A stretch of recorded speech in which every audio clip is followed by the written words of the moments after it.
So with Attack on Titan's newest chapter just around the corner, I wanted to talk a little bit more about Annie and potentially her future and what could be the outcome for her. Currently, at the moment, we're in a very odd position for a couple of different characters relating to these main events and where they could be and where their futures could lie. Before the previous chapter released, I done a video talking about Levi and his future. A lot of people were very conflicted on if he would actually meet his demise or if he would live by the end of it. And Levi himself has been in a weird situation for quite some time, obviously sustaining some very massive injuries and crippling and taking out one of the biggest players or hitters within Attack on Titan's universe is a rather jarring thing. I'm interested to see where Levi goes, because either option is definitely a possibility, and if Zeke comes back into the picture, you most likely can expect some sort of confrontation between them. It was extremely verbal and very open that Levi would in some way, shape or form take down Zeke, whether that becomes a reality or something that Levi has to overcome or even a hurdle that he has to face.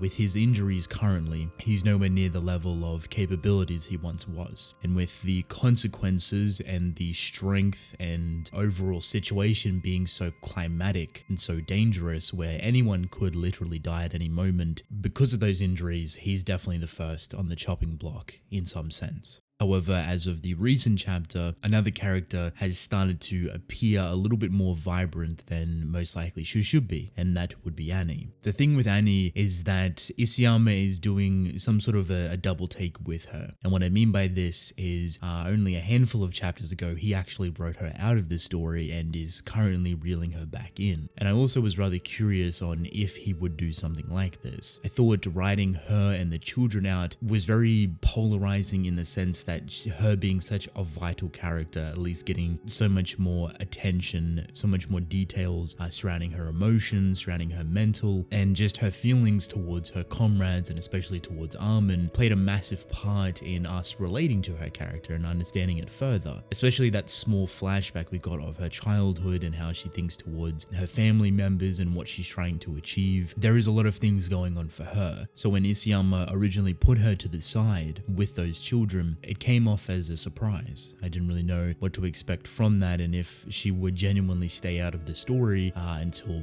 bits and pieces needed her. In the back of my mind, I actually thought that she would show up as some sort of surprise, which maybe would have been filled by guilt or wanting to help her friends as best as possible after going through those mental hurdles and gymnastics to point her in that direction. But we actually got the breakdown for that. We just recently seen how her mind functions, and that comes in the form of Kiyomi as well as the children offering up an opportunity. Mind you, this opportunity leads her directly to not only where her parental figure is, which is one of, if not the only thing she just cared about, but also where everyone else is, where the final battle is going to take place. And when you mix the want of her saving her parental figure, that means a lot to her, even though she already has this idea in her head that he's already gone and has most likely already been killed. You 100% know that there will be a situation within those final moments that could eventually lead her down to her demise. I think her parental figure, her father, or her adopted father I should say, is someone that will most likely be saved because of her. She thinks that he's dead and gone, but with this final arena being built and everyone somewhat meeting in the middle, this is where everything's going to go down. And her father will be that thing on the side that will most likely get her killed. Probably because he will be in a situation where he is about to die and Annie has to decide whether she wants to do this and potentially hold back Eren or attack with Reiner, or easily enough jot off to the side and save him. At the moment, I feel there is just a lot of emphasis for her character, getting shown so many different things, her emotions, her mental state, how she feels towards her friends, how she feels towards Armin. It's almost like a goodbye, that we are getting every drop of growth and development and understanding for her character in such a way where she's being reintroduced into the story, into the final events, which is something she departed from. She didn't want anything to do with it. Just ultimately leads me to the idea that she is well and truly going to die, or at least be put in a situation where she will have to choose whether she lives or get critically injured and die.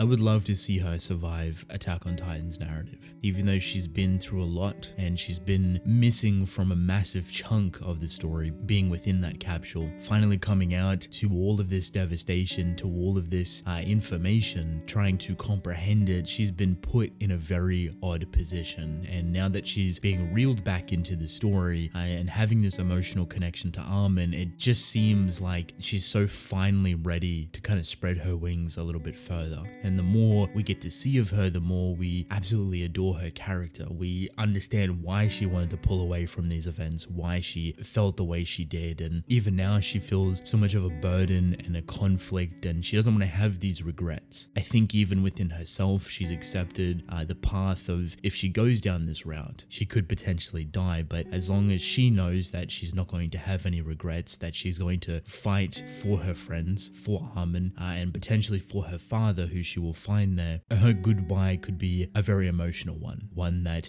fuels Armin into a different direction, which is something always lingering in the back of my mind. Armin's usually a more emotionally driven character. He always has been. He's extremely proficient and even dangerous when it comes to the logical side of things and comprehending situations and trying to formulate a detailed plan in response. He's also very good at emotionally understanding and connecting to other people for the most part. But when it comes to things surrounding him or things that he cares about, just recent conversation that he had with Annie will probably play a big role if he witnesses her getting killed. Unfortunately, it could be the price that not only Annie has to pay, but also Armin. They've all experienced an abundance of loss, an abundance of hatred, an abundance of regrets, and just miserable moments. But funny enough, out of all of them, Armin has been somewhat of the center of balancing this fine line between them both. He hasn't had too much of this experience, but he hasn't had enough of it either. When you compare Armin to the likes of Annie or Reiner, even Mikasa for example, someone probably the closest to him, he seems still rather switched on and not as experienced as these other people. He has not witnessed or gone through the events or hurdles that these other people have. Unfortunately, I do think it's Armin's time to experience these things because of how climatic and dangerous these events are. And it just so happens that his love interest, the closest person to him, is coming back into the story, meeting them within this final battleground, and over the past, what seemingly is 6 months, has had some of the most incredible and beautiful growth towards her character and development in understanding, once again, her mental state, her emotional stability, and where she sits as an individual.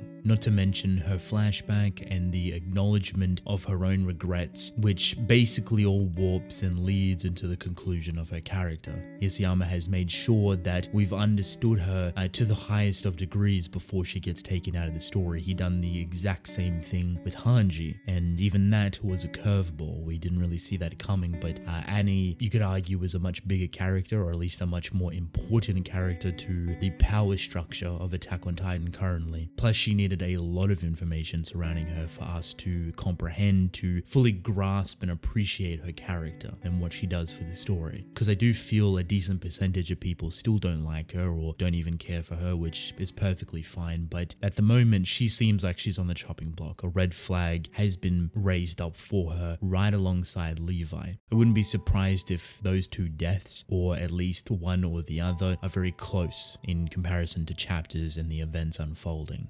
Do remember that we do not have many chapters left. What is the precise number? I'm not entirely sure, but I keep saying around 5, but I've been saying around 5 chapters for the past 4 or 5 months now. So I am somewhat just playing it by ear and waiting for the events to unfold to get a better understanding. And I feel like this upcoming chapter, with how fast it potentially goes into this situation, goes into the climatic final moments, will truly put in perspective how many chapters remain. It could be 4, it could be 3, it could be 3 more after this recent release, which wouldn't necessarily surprise me. I am, and most likely all of you, are extremely excited for this upcoming chapter. And I'm very curious on how Isayama handles Annie's fate.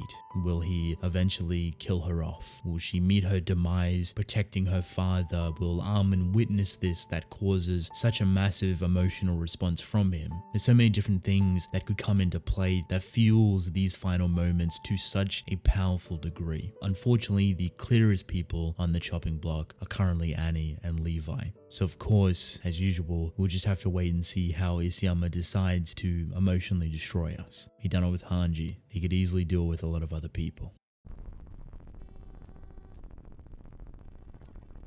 So that is basically it. Let me know what you think is going to happen to Annie. Do you feel like she's going to die? Do you feel like she's going to get heavily injured protecting her father or someone else entirely? Or do you feel like she's going to survive? Maybe she might thrive within these final moments. I'm not really sure, but I'd love to hear your thoughts. With that said, I want to thank you all for watching. Hope you enjoyed. Drink plenty of water, and I will see you in the next one. Goodbye.